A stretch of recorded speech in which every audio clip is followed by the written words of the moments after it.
some junk. I can set this on so it'll stand up, ladies and gentlemen, while we give you all a chance to get in here. Here we go. Here we go. Let's see if we can set it up like this.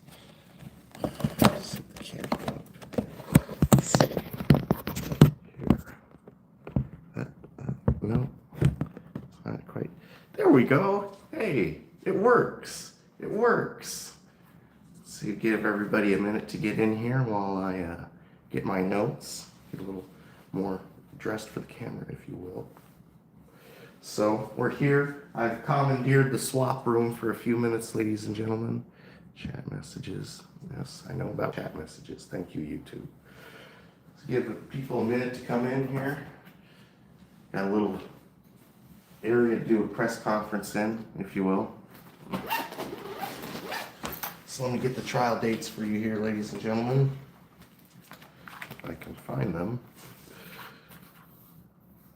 All right, here we go. Give some people. So, ladies and gentlemen, you may be aware that the Butte County, figure somebody's calling me right as I'm doing a live stream. There we go. Figures I'm getting called right as I do a live stream. Figures. But anyways, ladies and gentlemen, here we go. So as you may or may not be aware, the Butte County District Attorney's Office is prosecuting me over $98.78 worth of food stamps. That finally is going to trial now. We confirmed a few weeks ago, but the trial itself was continued because I recused the judge that they assigned me on the was it the 30th, I believe it was. Or no, it was the trial assignment. The trial assignment conference, not the trial readiness conference. So the way they do it is they give you 3 dates. You confirm at the trial readiness conference, and then we get the dates at the trial assignment conference. At the trial assignment conference, they assign me Judge Caraway.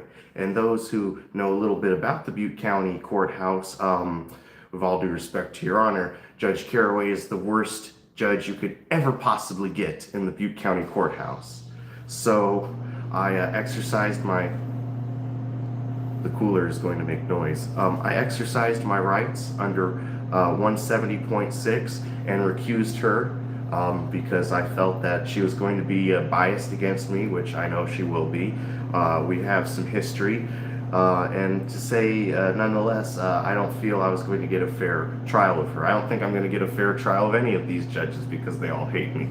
But some of them are a lot chiller than others, as Tuapri would say. Some of them are totally chill. But yeah.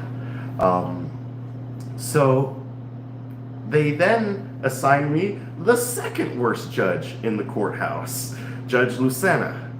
And then today, during trial assignment conference, Judge Rodriguez decided, well, he's going to assign himself to the case. So that is who's going to preside over this matter, Judge Jesus Rodriguez. He's been a public defender in the Butte County Courthouse well before he became a judge in the Butte County Courthouse. And he's, I've had hit or miss with him. One day he's, denying my media request, and then the next day, sure, go right ahead. We're going to approve your media request. Go get your cameras. Because all my cameras have been banned from the courthouse without prior approval. Even though all the other news can bring in their cameras without prior approval just to find out that they're going to be denied anyways. But me, I'm special. I get to not even bring my camera in at all. So, yeah, Judge Rodriguez, I'm hoping at least he'll be pretty receptive to the issues I'm going to raise Monday. Jury Monday. So let's get into the dates now, ladies and gentlemen. If any of you are interested in attending the cameraman's trial here in Oroville, Butte County, California, on Monday, August 19th, 2024 at 8:30 a.m. is the jury selection. That is the day that basically you can come if you want. It's an open courtroom, but I'm going to tell you right now, there's going to be nowhere to sit. They're going to fill up the entire courtroom with jury selection people. And it's going to be long and boring. It's going to be This question, how do you feel about that? This question, how do you feel about that? And then we're going to excuse a few people, and then the people are going to excuse a few people, and more people are going to come in to replace them. So I plan to take the full day to voir dire a jury, because that is the most important element of this trial, is the jury. We want to get the right jury of my peers in there. August 20th, I definitely assume we're going to be doing opening arguments on that day, and the people will present their case. Depending on how long it takes to present their case, I will start my case presentation that day as well, most likely, and that will be on the 20th. And then at 8:30 on the 23rd, which is the Friday of that week, that is the last day, so I'm assuming that's going to be mainly for closing arguments and jury deliberation. So if we don't get to that sooner, let's say on the 20th, deliberation, even if they get to that point, which probably won't happen depending on how long each of us take, more likely we'll do closing arguments on Friday and get a verdict then. I don't think, with all due respect, ladies and gentlemen, it's going to take the jury very long to come back with a verdict, whether I'm guilty or not guilty. Either way, I don't expect them really to deliberate more than a few hours, but you never know. Juries are unpredictable, and we could, maybe go to closing arguments and have them deliberate by 10 and not get a verdict till damn near 5 o'clock in the afternoon. Who knows?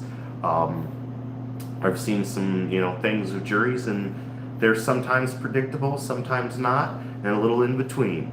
But that is the trial schedule. It was on for 4 days, but Judge Rodriguez is like, nah, we can get this done in 3 days. So I'm going to take the whole day for jury selection, until either I run out of peremptory challenges or both me and the people agree that this is an acceptable jury to proceed with. But either way, the jury is going to be the most important key in this case. But those who are interested in attending, I'll repeat the dates again. That is Monday, August 19th, 8:30 a.m. Tuesday, August 20th, 8:30 a.m. Friday, August 23rd, 8:30 a.m. And this is going to be at the courthouse in Oroville, which is located at 1 Court Street, California, Oroville, 95965. So that is the location of the courthouse. And so some quick facts here, ladies and gentlemen. That's going to obviously cut the jury's money in half because they only get paid the second day. Originally, I had it estimated for the 4 days. They get paid each $15 starting on the second day. So 12 jurors plus 2 alternates, that's around $600 some divided across 3 days. Each juror is going to get paid $45. But I guess now, if they go the full 3 days, it's going to be cut in half, pretty much. So they're going to get maybe a whole whopping $20. So yeah, that's what a conviction is worth, ladies and gentlemen. $20 per juror to find me guilty or not guilty. So either way, if I don't know if I'll be allowed to bring that up or not per se, but that is a fact. That's, they're getting paid to find me guilty or not guilty. So, is that your little, so yeah, look at $30. So there you go, $30. Whole $30. Did the math there. But yeah, that's what it'll work. Instead of 45, 30. So, hello, sir. Hi. Is the room about to be used, or you just popping in? I gotta go to the bathroom. Oh, okay, cool. I sometimes commandeer the room to do a little press conference here and there on my YouTube channel. So, Okay. I just make sure to be respectful of people of the other space, That's all good. Thank you. There you go, ladies and gentlemen. That's what I mean. I'm just commandeering a room real quick. So, but there you go. I'll give you a little hint of the witnesses we plan to call. Now, I expect the people are going to attack my subpoenas Monday for witnesses. Well, my witness list, but I do plan to call Mr. Deputy District Attorney Greason, who's the real source of this investigation.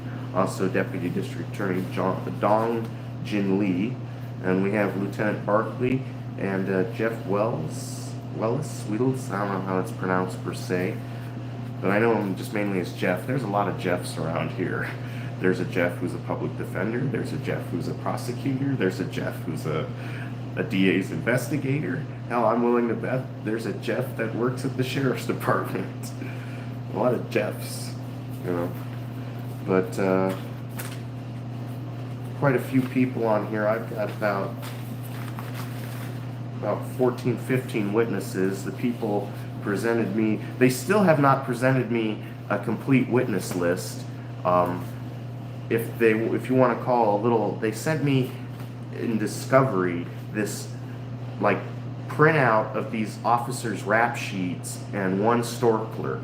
So I guess that's who they're going to call, but I don't consider that a witness list. Like I had to print, put all the names on mine, title it witness list. I think you just go, oh, here's reciprocal discovery of a rap sheet of the people I plan to call. If they even call all of those people, if they don't dismiss it Monday, who knows? But like I said to the prosecutor on my case, I think I have a greater chance of winning the lottery than I do getting a 1385 interest of justice dismissal in Butte County. So we'll see, but I highly doubt it. But basically, that's mainly, this is a live stream to let anybody who's interested in following along the cameraman in real time, because I'm going to tell you right now, they're not going to prove any filming. Regardless, still use your First Amendment anyways if you come, but if you expect to come into my trial with your phone recording, be prepared to be beaten, tased, assaulted. They have absolutely no tolerance for any exercise of your First Amendment right in the Butte County Courthouse. They have now these signs posted up that there's no recording absolutely any way, shape, or form, no way or how. They are, and they got a little tiny penal code that you can't even read. So just be prepared to, you're going to go to jail or have your device confiscated and probably never given back. So just be prepared, so you know. And I saw a comment here, a question it looked like. From your willingness to use violence. Yeah, exactly, yeah. Because it's not a law, it's a court rule by a presiding tyrant. They think they can do whatever they want, but the Constitution and even our own California Penal Code says that, well, if you have if you're in a place where you have a right to be, then you can videotape an officer in the course of their official duties. And last time I checked, the judge may be a judicial officer, but he's still an officer of the law, just a different branch of the law, if you will, but still an officer of the law, no less. But more so, his duty is to the courts above all else, not the people. Remember that. He is an agent of the court. And like I'm going to have to explain to the jury in a way without directly explaining to them, because, the judges and the courts don't like it when you bring up facts like this, but they're going to have to judge the credibility of everybody in this case, not just me, the prosecutor and the judge as well. The judge can lie to you. He doesn't have to tell you that he's lying to you to get away with lying to you. That's the beauty of it. One of the things that I expect them to say during voir dire tomorrow is, not tomorrow, Monday. It's Friday. It's Friday. It's Friday, cameraman, not Monday. Sunday. Ugh. See, get them energy. I need my caffeine, ladies and gentlemen. Or Nasty Nathaniel might say, you need some margarita. Ugh. But shout out to Nasty Nathaniel. Hopefully, those are the trial dates. I'll be reaching out to you. He's expressed some interest in coming to my trial. I know we've been talking behind the scenes. For those of you that watch both of our channels. But yeah, I expect them to bring up Monday during voir dire, like, you cannot use a dictionary. How do you feel about that? That's right, ladies and gentlemen, jurors cannot use a dictionary. They have to be spoon-fed what the court tells them. So even though we all know the sky is blue, if the court tells you it's purple, you have to accept it as purple. What? Jurors aren't really independent fact checkers if you look at it. They're really just rats in our experiment to try and convince them to either take cheese A or cheese B.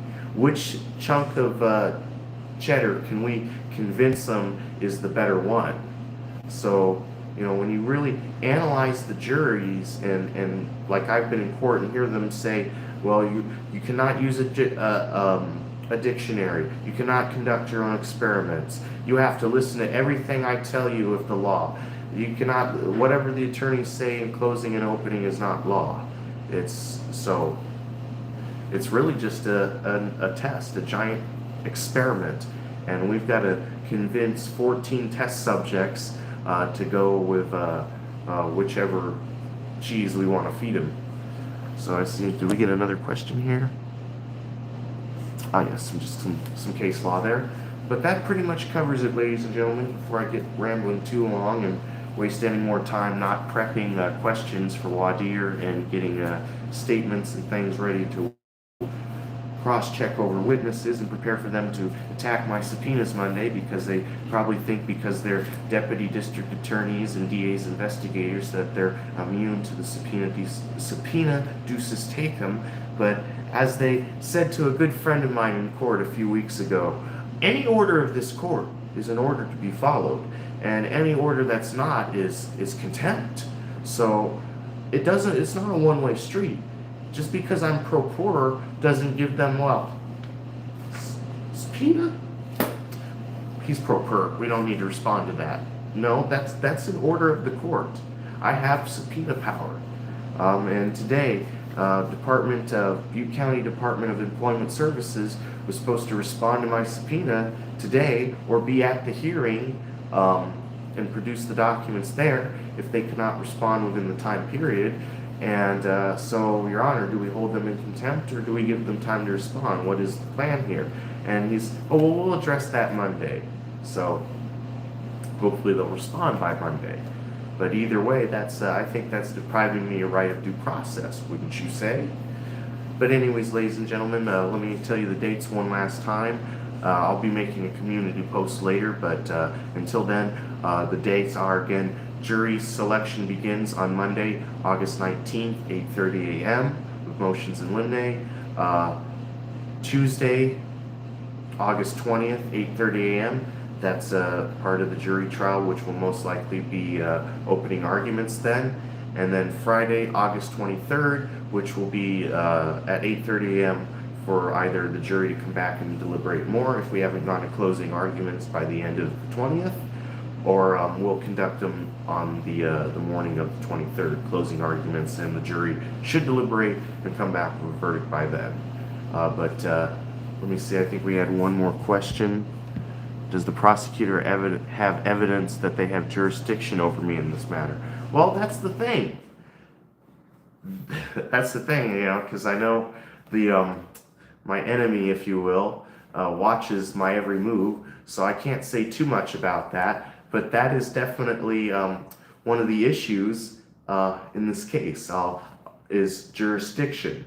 Where does the county have jurisdiction over a state food stamp federal matter, if you will? Because the food stamps come from the federal government through a state program that issues out the EBT cards. So that is definitely an issue that will be raised, is jurisdiction in this trial. But until then, ladies and gentlemen, we'll have to see what happens Monday, whether updates, how it's going to be, because I definitely will be keeping you informed on my own malicious prosecution over de minimis issues, because you all know who I am, and I do what I do, and that is exposed corrupt. I just cannot speak today, ladies and gentlemen, and that's the other thing working on this weekend, is speaking to nobody's that's there, but I got to work on my speech because I'll be up at the podium. But anyways, ladies and gentlemen, this malicious prosecution over de minimis issues, because you all know who I am and I do what I do, and that has exposed government officials committing corruption in the course of their official duties.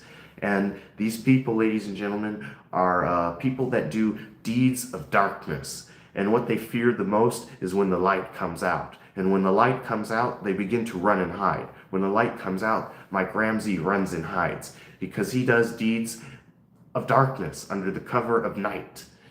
And that's what this whole consortium is. Evil people doing deeds of darkness. And because I bring out the light and I expose them, they begin to run and hide. And then what they do is when they cannot win an argument against you, they attack you. And then once they cannot attack your argument and discredit you, then they try to put you in jail. That's what we're on now. And if the rest of you know how this story goes, if they can't put you in jail, well, because of YouTube censors, they either try and say you went to the water park and went down did a sewer slide, or you went on a long vacation, or something otherworldly happens. You all know what I mean. Just look at whether you endorse him or don't. Look what's going on with a certain political candidate running in our country right now. They've tried to discredit him. They've tried to throw him in jail. They've tried to pew pew at him. And it just seems like he can't, in Scientology terms, he is a living parasite on a Thetan. They just cannot audit away. But anyways, ladies and gentlemen, I thank you all for tuning into this little press conference. I hope to see some of you there Monday, Tuesday, and Friday next week. And until then, take care. This is the cameraman reporting live here at the swap room at the Butte County Sheriff's Department here in Oroville, signing off.